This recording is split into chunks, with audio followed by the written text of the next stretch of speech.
everybody, I'm Liz, and today I'm going to have a book review for A Court of Mist and Fury by Sarah J. Maas. This is the sequel to A Court of Thorns and Roses that takes place with a human girl named Feyre that kills a fae disguised as a wolf, and in doing so she breaks the fae and human contract. This results in her being taken by a spring court fae named Tamlin to live in the fae realm for the rest of her days. By the end of this book, so many things happen, and I was very excited to get my hands on the sequel, but before I could get my hands on the sequel, I definitely spoiled myself when I came to realize that some of my favorite characters that I grew to love in the first book, my opinions of them would be forced to drastically change in the sequel, and I wasn't quite ready for that, so I held off on reading the sequel for quite some time.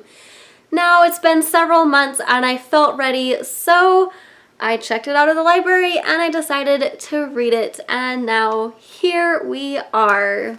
I'm definitely going to keep this part of my video spoiler free, so if you have yet to read A Court of Mist and Fury, it's alright, stick around. I will not spoil it for you. So some main points that I'm going to bring up about A Court of Mist and Fury is definitely the character development. Sarah J. Maas makes her characters in constant flux.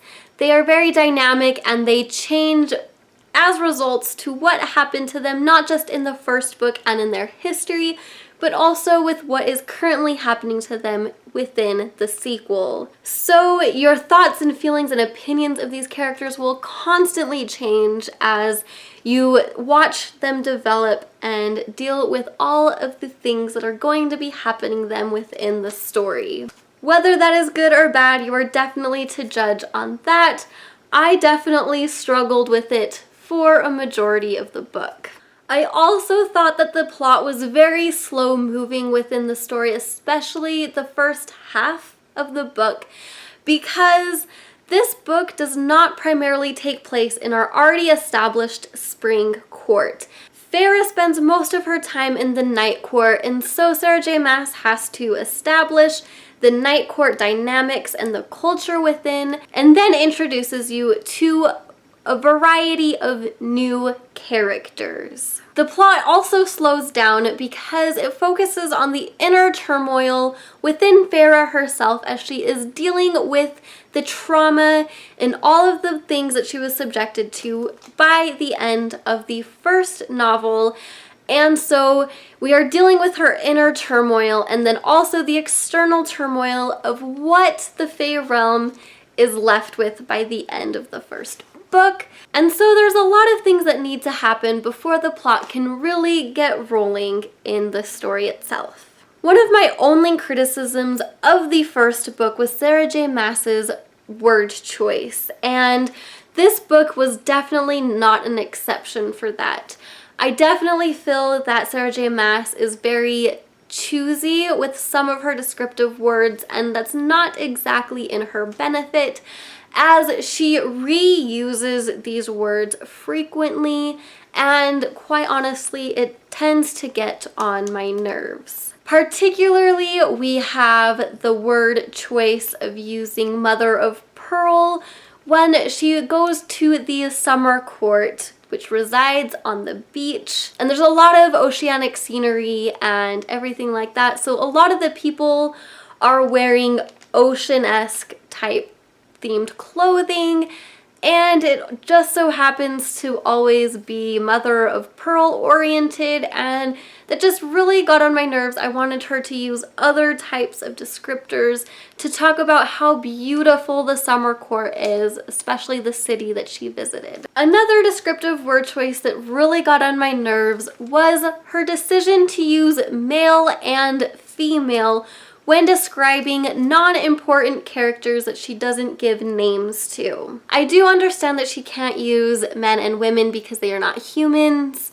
However, it just felt like she could have used something better in the grand scheme of things. One thing that I particularly liked in the first book was how independent and strong Feyre was But with the trauma that happens to her by the end of that book, all of her strong will and independence become shattered. And in doing so, she doesn't really make decisions for herself, whether they were, stupid like in the first book. She still didn't really give herself the benefit of making those choices. And after a while, that got quite annoying, and I just really wanted to see that spark and that flare that she had within the first book. And eventually she does get back to her strong, independent self. It was just a very long journey to get there.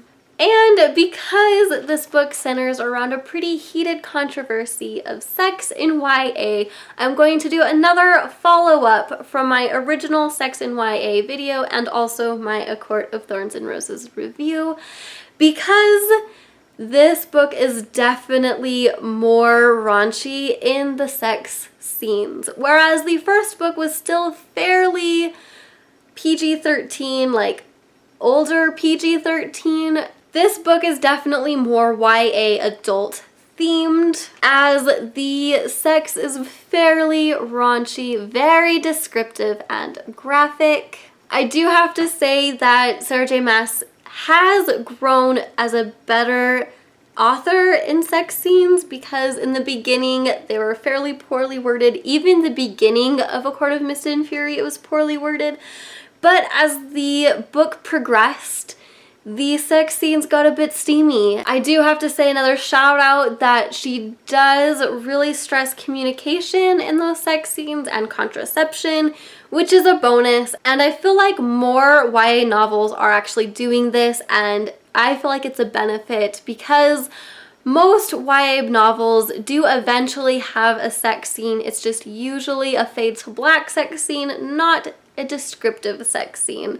And again, most of them do not talk about contraception or any communication about consent, whereas Sarah J. Maas does put that in the book, so I want to thank her for doing that, because that is a really big bonus for me personally. So all in all, I did enjoy the last quarter of the book. It was a struggle to get there, but I did really enjoy the new characters and just the plot and where it is going by the end of the book. I don't know quite when I am going to read A Court of Wings and Ruin, but I'm pretty sure I will get to it eventually. As for my final star rating, I am still contemplating it, but I am thinking a 3 or 3.5 out of 5. Now this is where I'm going to get to the spoiler bits of the video, so if you have yet to read it, I will say so long, farewell, and come back when you have read the book. My first spoiler I want to definitely get into, which is something that bothered me the most, was how the first book, A Court of Thorns and Roses, ended with Tamlin proposing to Feyre, and she was so happy and so thrilled. And it seemed like the very perfect, happy fairy tale ending. But then the first chapter of this book, everything gets trashed and destroyed. And it feels like Sarah J. Maas is putting too much pressure on making Tamlin seem like a total douche canoe. And I'm not okay with that, because I really liked Tamlin in the first of the book. I felt like he had problems with communication, and I definitely felt like he needed more character development by the end of the first book, but I didn't actually dislike him or think any ill will of him. And so for the first chapter of the book to paint this picture of him, it really sit heavily with me, and I feel like that tone of the book just made the rest of the story just not okay with me, and I felt like that's why I struggled so much with actually enjoying the story. I feel like if Sarah J. Maas would have pushed that development arc into it, even though it would have been maybe an extra chapter or two, I would have definitely benefited from that. Having her actually show Tamlin being a jerk to Feyre and not caring for her, instead of just pushing this idea that he's not a good guy, when he seemed like a pretty good guy at the beginning. However, everything that does happen with Tamlin really, pushes Rhysand onto you, and you really get to experience Feyre and Rhysand coming together, and seeing how polar opposite Rhysand is from Tamlin made me jump on the Phazon bandwagon, because Rhysand is all about communication, which is the most important aspect of a relationship for me, whereas Tamlin sucks at it. Rhysand is all about communication. He doesn't keep things from Feyre, at least he tries not to. Obviously, some things happen to where he does keep stuff from her, but he tries his hardest to be upfront with her and tell her everything, and he definitely respects her, and there's this mutual respect going on, and I definitely love their relationship and the growth and progression of their relationship. Also, with Feyre's family, I do want to end on Feyre's family, because the first book, you first hate them, and then you grow to see this kind of redemption arc, especially with Nesta. But this book kind of, again, it backtracks. This book is a lot of backtracking, because when they see her as a fae and completely reject her, and had Feyre feel like it would have been better if she would have died than been resurrected as a fairy, like, I was not okay with that. Like, you should be happy that she's still alive. I mean, you fought for her. Just as strong as Nesta is, I just wanted her to be more accepting about that transformation, and the fact that it didn't happen, just, I don't know what to do.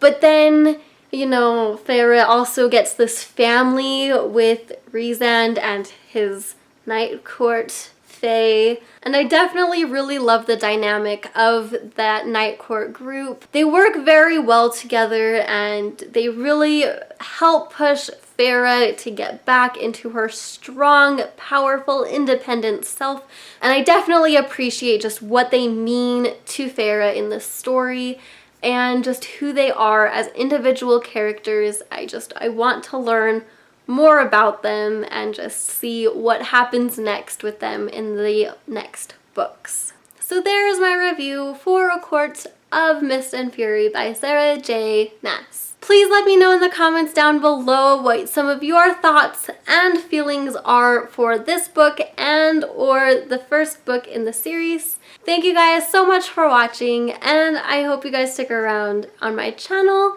so I can see you guys next time. Goodbye!